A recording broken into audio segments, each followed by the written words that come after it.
Hi everybody, thanks for joining me today. Since Easter is around the corner, I wanted to paint a soft bunny using very watery methods, allowing the paints to have the freedom.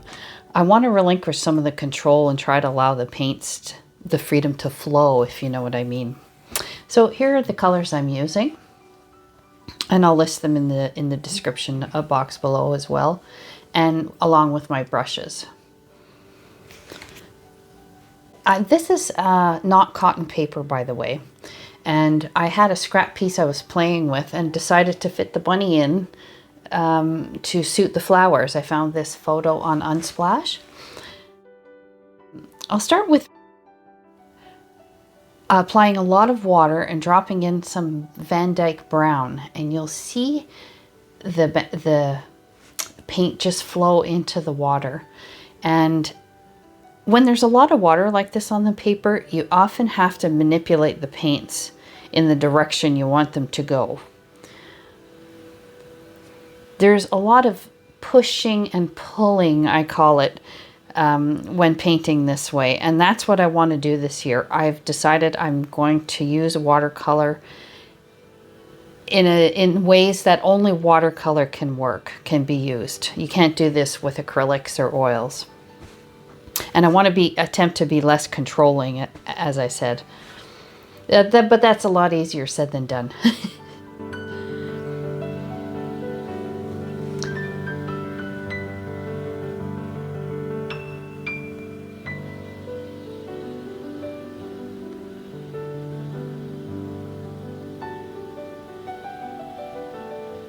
So now this is a grainer brush. I have several sizes. And I do often use this. I use it for fur, I use it for grasses, any kind of texture like that. And it works perfectly for fur. So since this paint is so watery, it's easy to pull the paint away from the ear and make slight little furry marks, soft furry marks. And I added some marine blue into the shadow parts of that ear. And now I'm wetting this ear. And I'm using a fair amount of water. I hope you can see that. It's pooling is what I would call that, making like a little puddle. Now this is paper that I got in Sweden where my sister lives, and so I can't recommend it, but this paper behaves so well. It's not 140 pound, but I think it's 90 pound, maybe a little bit more, but it's wonderful. It's really great paper for paper that's not cotton. And look at how it's handling the water. It's not buckling. The paper has not buckled. If this were Arches, this would be buckling. Although Arches paper is beautiful. So there, I just used a bit of a thirsty brush to sop up a little bit of the pooling paint because I didn't want it to dry with a cauliflower, and that's what sometimes happens, but I didn't want to sop it all up. Like I said, I don't want to control this whole thing. So I'm adding the marine blue on the darkest parts of the ear, and I'm using this reference photo. It's a vague, it's just to give me an outline to work with. So this is buff titanium, and I'm trying to gently touch the brown, the dark brown of the ear, so that you get the fur effects, if you can see what's happening on this side. On the other side, the ear is already dried, the brown part. So I'll play with that later to get that soft look. I just want all the transitions in this painting to be soft, and that's what's going to give you that velvety look, is if you use lots of water and you just allow the paint to, like, you can manipulate it a little bit, but you just allow the paint to spread out on its own. So here I'm re-wetting this side, and you can already see at the top left where the buff titanium is. Sorry, it's very hard to use this brush if you're not on a 90-degree angle, so that's why my hand's in the way. So I'm just trying to draw the dark paints into the buff titanium. Now, if you don't have buff titanium, I was going to say, you can use white. I often did, and you add a tiny bit of brown into it, and you just introduce a tiny bit, and it'll give you this color. And I like using an opaque color to push away, to push against the dark colors. Since when they have so much water, sometimes they just lose total control. So if you use an opaque paint, an opaque watery paint, but thick, like a lot of it, and you drop it down, it will push against the darker, more translucent paint. So I use it in several, you're gonna get a good view of that when I do the eye. So for the nose, I used Quin Magenta mixed with a little bit of the Vandyke brown. And for this, the mouth, I used Payne's gray.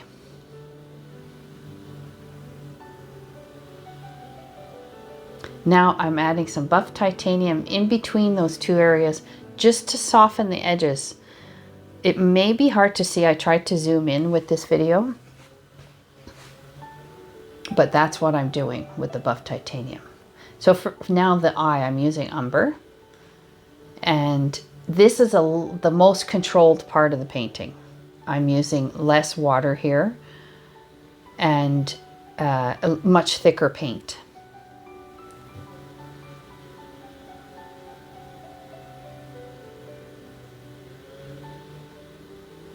And this bunny was so stress-free, and I just enjoyed doing it, like 100%, no stress whatsoever.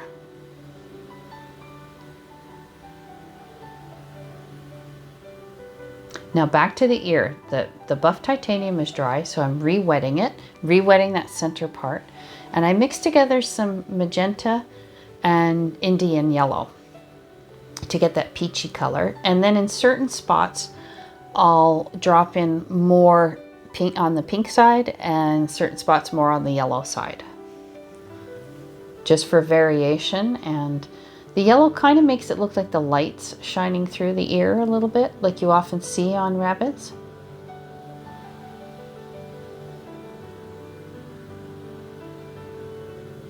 And I did speed this up to 1.5 times. So if you want to slow it down, you can just, you'll know it. I have it at 1.5 times. And it's because I'm an extremely slow painter and the video would be 2 hours long. And I know from my analytics that nobody watches 2-hour videos.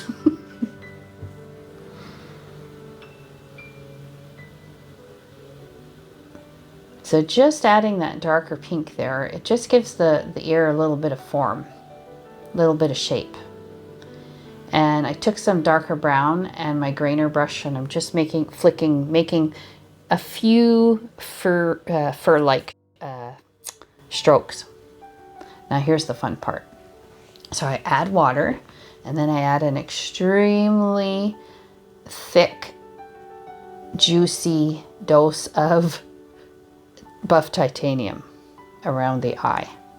That's just to establish the first. If you look at the picture, the rabbit has a bit of that color around its eye. And while I'm not trying to replicate this rabbit, I like that aspect of it. Like I gave this rabbit a pink nose, even though the picture doesn't have one, because I just think it's adorable. Now watch when you touch this. This is my initial layer. And when I touch the buff titanium, it's gonna fuzz out in most areas unless it's starting to dry already. Because this is not cotton paper, it does dry a little faster, but I love this paper so much.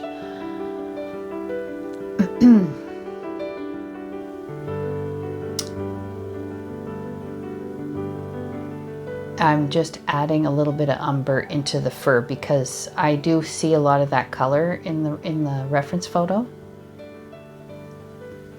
And very soon I'm going to be adding a very dark brown again, just like the ears. Now right there, I'm using buff titanium as a go-between, as a buffer sort of thing between the two colors, the ears and the brown. Now here comes the dark brown. And the paper is still fairly wet from the first brown. So normally you would be told don't do this, but because I was using a thicker consistency, I think it's pretty safe to do this. Now, I alternate with my grainer brush and my regular brush, and I just want a few fur effects. I don't want to overdo it though. I don't want it to look too uniform. And you see with this watery face, I can just drag a damp brush. I can draw the paint into areas, like pull it into areas, and I can also move it away. And right here, look at the fur effect I get right there. So all I did was tickle it with a damp brush.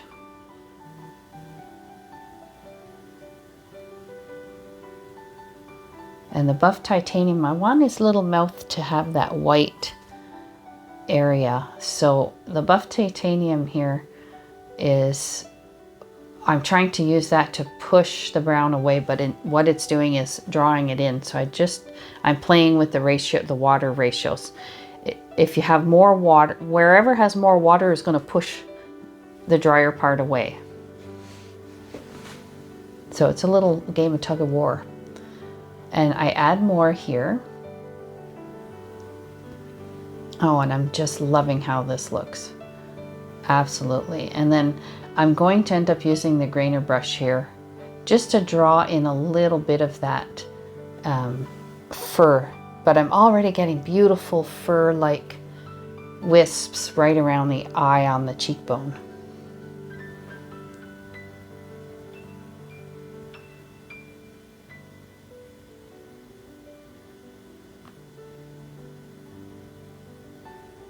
And a little bit more warm of that umber. It just warms it up a little bit in certain spots where the sun would be shining. And and I decided to use the marine blue. There's the wisps of fur. It just looks, I just love watercolor. And so I decided, why am I painting so tightly? Why am I doing that? Why don't I use more water? And so that's what I'm going to be doing this year. That's my goal. When I find time to paint, I'm going to do it this way. So there's that marine blue again, which I wanted to try here as an underpainting because that side of the rabbit in the photo is quite dark.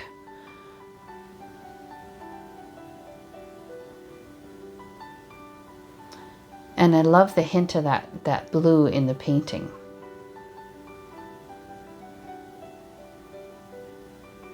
It's so important when you're using a reference photo to take our artistic license. Just do what you feel like doing. Make sure you use colors you like to look at. And those things, it will all work out in the end, and it still looks like a rabbit. It might not look exactly like the photo, but it's pretty close. And it has my signature on it. So lots of water here. And this is the secret to the velvet fur. Remember, lots of water, and when I add the color, you're going to see it just fan out. And it doesn't mean you can't touch it, but you just push it around more than anything. And it just dries with this beautiful velvety look to it. Like look at the face, how it's drying. I can almost feel how soft this rabbit would be. Now that neckline is a little different from the photo as well, but I really loved the delineation between the neck, the face, the neck, and the body. So I wanted to keep a little bit of that. I loved how it was looking. So that's what I did do in the end, you'll see. So I'm going back and forth, introducing a little bit of umber into the brown. And those dark flecks on the back I made those with Payne's gray and the grainer brush, and then I allowed it to dry a little bit while I was adding water to the rest of the rabbit, so that they will show through the brown fur, the dark brown fur. If I didn't let them dry, I would just kind of smear them away. But since they're dry, they'll stay there.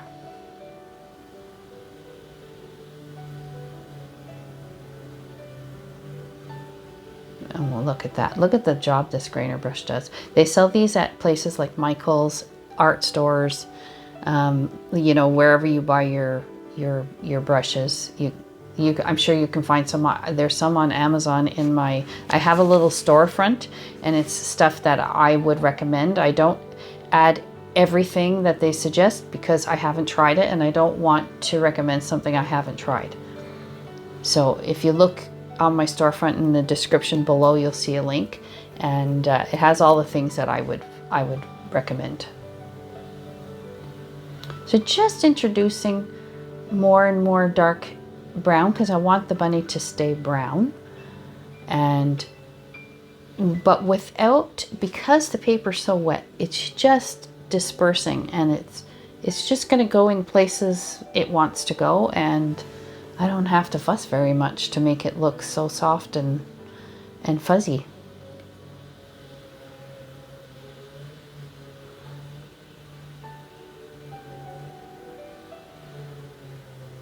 That's the little foot. I don't know if you can see it in the reference photo, but you can see it very clearly up close if you have the photo larger. And I just thought it was so cute. And I loved how the composition of the photo kind of matched my scrap piece of paper that I had these flowers. I was just playing with my paint colors, actually doing these flowers. I had no intention of doing anything with the flowers. So I had left it, and because I hate wasting paper. And so I said, well, maybe I can put the bunny right there. It looks like it's smelling the flowers.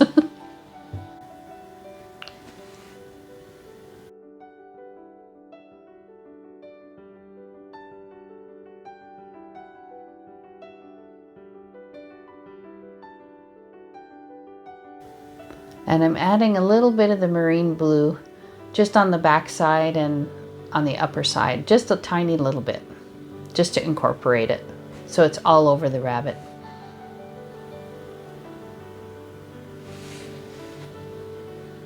And a few more of those Payne's gray little dark tufts of fur.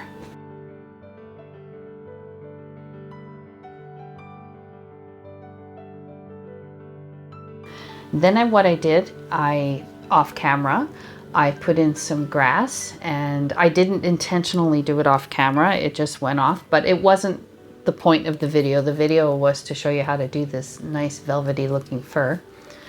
And so I decided to, you know, make some flowers, and just so to ground the rabbit, just to make it kind of go along with the flowers that were already there. And I think I'm going to call this done. So thank you so much for watching. I really hope that you too start to use watercolor in a different way and enjoy all the things it can do. It's so beautiful, and it's just so relaxing. Happy watercoloring, everybody. Bye bye.